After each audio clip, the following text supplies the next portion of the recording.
Sudarlun Suartik, 68 tahun, pasien yang sedang menjalani perawatan di Rumah Sakit Umum Daerah Muyeng Kute, Bener Meriah, Kamis 30 Desember 2021 dini hari meninggal dunia.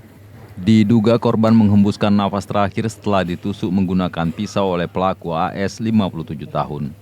Kapolres Bener Meriah AKBP Agung Surya Prabowo SIK melalui Kasat Reskrim Ibtu Bustami yang dikonfirmasi Serambion TV mengatakan peristiwa ini terjadi pada Kamis 30 Desember 2021 dini hari sekitar pukul 01.30 waktu Indonesia Barat. Korban dan pelaku tidak saling kenal. Mereka dirawat dalam satu kamar di ruang penyakit dalam RSUD Muyeng Kute. Awalnya jelas Bustani, pelaku AS tiba-tiba bangun dari tempat tidur dan kemudian mencari sesuatu di ruangan itu, lalu ia mendatangi saksi Z 43 tahun yang merupakan anak kandung korban.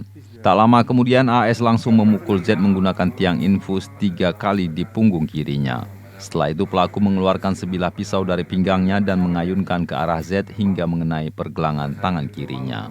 Melihat kejadian itu, korban Suarti coba melerai namun ia malah terkena tusukan pisau oleh pelaku di bagian punggung sebelah kanan. Akibatnya Suarti mengalami pendarahan dan harus dilarikan ke ruang UGD.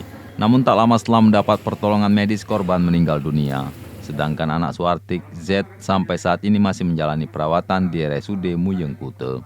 Sementara itu terduga pelaku AS hari ini Jumat 31 Desember 2021 sudah diamankan di Mapolres Bener Meriah dan sempat dirawat satu malam di rumah sakit karena hemoglobinnya rendah.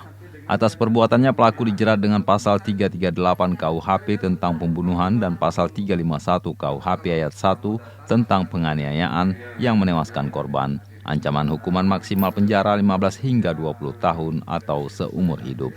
Yang diduga dilakukan oleh AS ini berhubungan dengan adanya tindakan-tindakan atau perbuatan, katakanlah penusukan, pembacokan, penganiayaan yang menyebabkan korban meninggal dunia. Nah, perkembangan hari ini calon terduga dari pelaku ini kita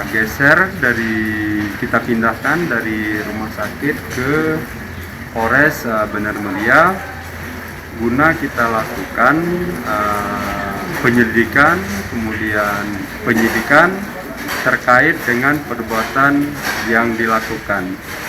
Terutama yang perlu kita dalami dalam hal ini adalah terkait dengan motif kenapa terduga pelaku ini melakukan perbuatan tersebut sehingga menyebabkan korban meninggal dunia.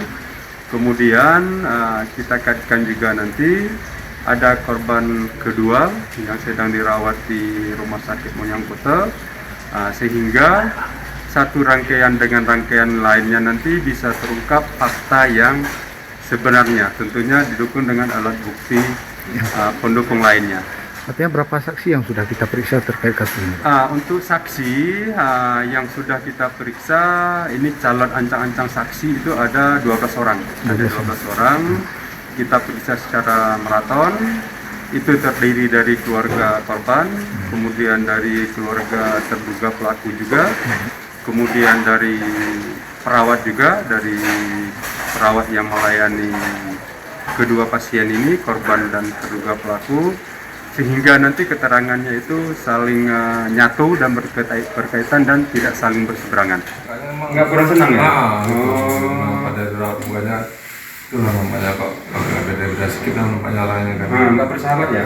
Nah gitu, memang semenjak saya di situ emang kami baru masuk Pak, ya, lama gitu. Malam pertama kan kejadiannya kan? Malam pertama masuk kan? Enggak, ya, saya malam pertama. Itulah. Iya. Malam pertama kan? Kalau bapak ini kan udah duluan ya kan, udah Pak Ari kan? Yang bapak yang... Iya. Ya, maksudnya jam berapa? Sampai maghrib. Berarti dari maghrib sampai dengan jam 1.30 ini ya? Jam 1.30 pun saya pun nggak di dalam dulu. Kami di luar dulu nunggu kan. Katanya kalau tamu datang masuk kan nggak boleh rame-rame. Iya. Dari Redelong Budi Patria, Serambion TV. Gantian, itu bila nanti pada capek, pulang baru kami masuk.